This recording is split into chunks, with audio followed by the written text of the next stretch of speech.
Terrence Malick a remonté sa palme d'or. The Tree of Life, et autant le dire, le terme Extended Cut est faible.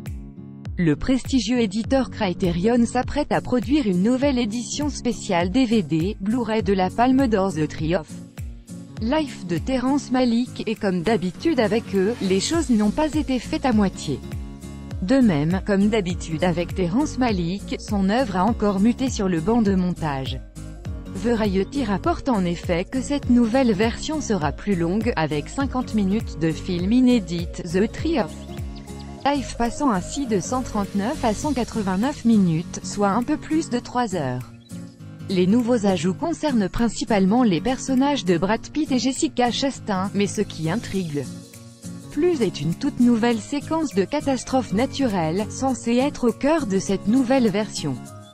Et puisqu'on parle de version, sachez qu'il ne s'agit pas à proprement parler d'une director's cut, ou de ce que l'on pourrait appeler la bonne version du film.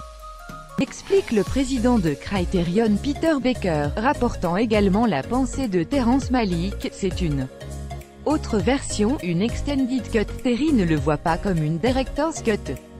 C'est une nouvelle version fraîche du film, avec un rythme et un équilibre différents. Il y a un genre de mythe autour de The Tree of Life qui voudrait qu'il existe une version perdue de 5 heures qui n'a jamais été diffusée. Le film qu'il a présenté à Cannes est le film qu'il voulait faire. Ces films sont des objets bien vivants pour Terry. Une chanson a une vie après qu'elle ait été enregistrée, c'est un commencement, mais pas une fin pour un musicien.